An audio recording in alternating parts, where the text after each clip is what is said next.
آج کا میرا موضوع ہے قائد اعظم محمد علی جناح، علامہ اقبال اور فتنہ قادیانیت۔ خواتین و حضرات، قادیانی جماعت کے جو بڑے ہیں ان کا یہ کہنا ہے، وہ اپنے پروگراموں میں، اخبارات اور رسائل میں آرٹیکلز لکھتے ہیں، اپنے ٹی وی چینل پہ وہ اکثر و بیشتر یہ بات کہتے ہیں کہ ہمیں قائد اعظم کا پاکستان چاہیے، ہمیں علامہ اقبال کا پاکستان چاہیے۔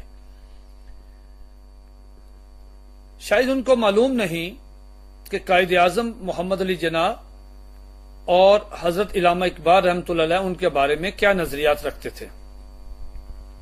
بہت کم لوگوں کو یہ معلوم ہے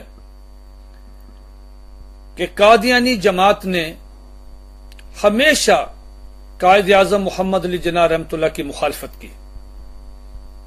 قائد اعظم محمد علی جناح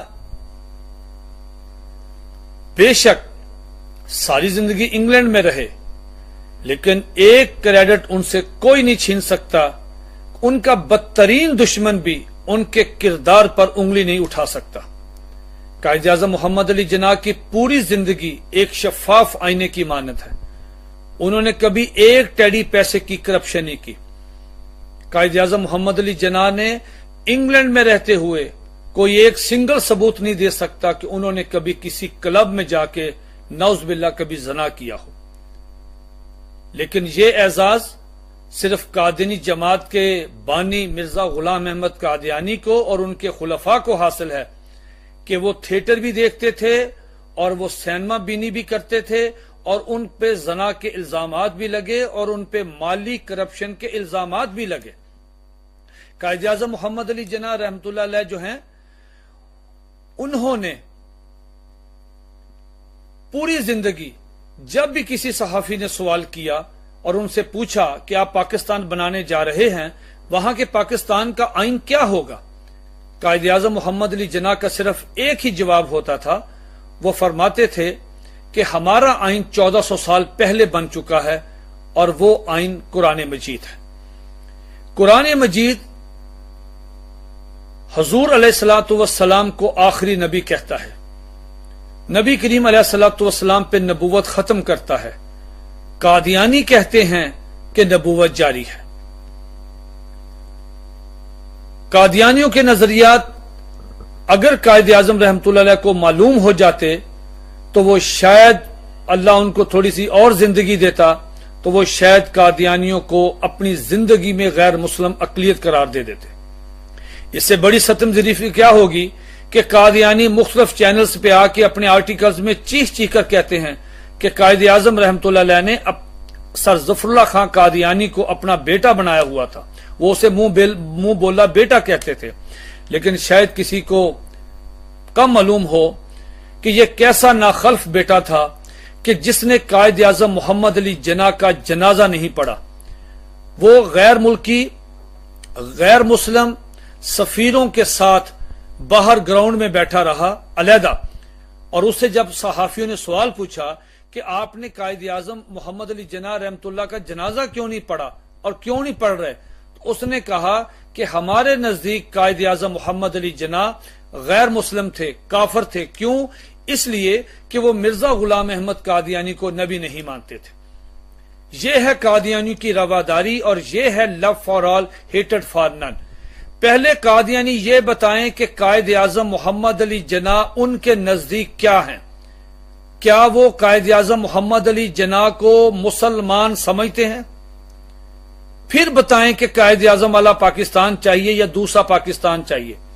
قائد اعظم محمد علی جناح نے پوری زندگی انہوں نے کبھی اپنے ایک تقریر میں، اپنی کسی ایک چھوٹی بڑی تقریر میں بھی سیکولر کا لفظ استعمال نہیں کیا۔ مولانا حسرت موہانی رحمۃ اللہ علیہ کا یہ قول، یہ ان کا واقعہ آن ریکارڈ ہے۔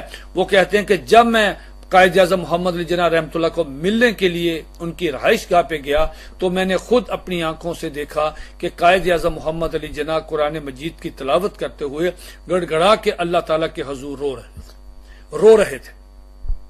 یہ ہے قائد اعظم محمد علی جناح کی شخصیت۔ لیکن قادیانیوں نے تو اس قرآن مجید میں تحریف کی ہے، وہ تو قرآن مجید کی آیات کو اپنے پہ منطبق کرتے ہیں. اب پوچھئے ذرا قادیانیوں سے کہ یہ بتائیں کہ وما ارسلناک الا رحمۃ للعالمین کس پہ اتری ہے؟ اس کا مستحق کون ہے؟ یہ انا اعطیناک الکوثر کس پہ اتری ہے؟ مرزا غلام احمد قادینی کہتا ہے یہ ساری آیات دوبارہ مجھ پہ اتری ہیں. وہ کہتا ہے کہ میں رحمت للعالمین ہوں، مجھے کوثر عطا کیا. وہ تو نبی علیہ الصلوۃ والسلام کا ذکر، وہ کہتے ہیں یہ دوبارہ قرآن مجید مرزا غلام احمد قادینی پہ نازل ہوا ہے.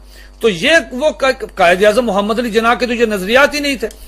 قائد اعظم محمد علی جناح رحمۃ اللہ علیہ تو سچے پکے ایک کھرے مسلمان انسان تھے. اور جہاں تک علامہ اقبال رحمۃ اللہ علیہ کا ذکر ہے، قائد اعظم رحمۃ اللہ علیہ کے بارے میں یہ بہت بڑے شاعر، بہت بڑے فلسفی، بہت بڑی شخصیت، مسلمانوں کی محسن، انہی مفکر پاکستان کہا جاتا، حکیم الامت کہا جاتا ہے، بہت بڑے عاشق رسول، اور ساری زندگی ان کی اشعار میں قرآن مجید کی تعلیمات وہ اپنے اشعار میں بیان کرتے ہیں. تو آپ میری بات سن کے حیران ہوں گے کہ قادیانی جلسوں میں قائد اعظم اور محمد علی جناح قائد اعظم اور علامہ اقبال رحمۃ اللہ علیہ کے متعلق پروپیگنڈا کیا جاتا ہے. میرے پاس وہ سارا مٹیریل، یہ ایک ویڈیو میں اسے بیان نہیں کر سکتا کھول کر، اس کے لیے ایک لمبی نشست چاہیے کہ انہوں نے اپنے وہ قادیانی علامہ اقبال رحمۃ اللہ علیہ کو زانی کہتے ہیں، وہ شرابی کہتے ہیں، وہ قاتل کہتے ہیں. صرف اس لیے، کیوں کہتے ہیں؟ اس لیے کہ علامہ اقبال رحمۃ اللہ علیہ قادیانیوں کو غیر مسلم سمجھتے تھے.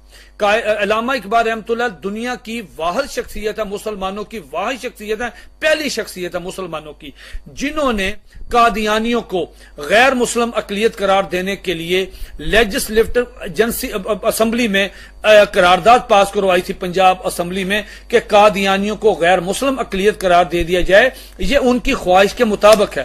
خود علامہ اقبال رحمۃ اللہ علیہ نے اپنے ایک مضمون میں لکھا کہ میں پہلے شروع میں سمجھتا تھا کہ یہ قادیانیت جو ہے یہ شاید اسلام ہی کا ایک حصہ ہے، لیکن بعد میں میری اس نفرت اور میری بغاوت تک میں پہنچ گیا ذہنی طور پہ کہ جب میں نے اپنے کانوں سے ایک قادیانی کو نبی کریم علیہ الصلوۃ والسلام کی توہین کرتے ہوئے میں نے سنا.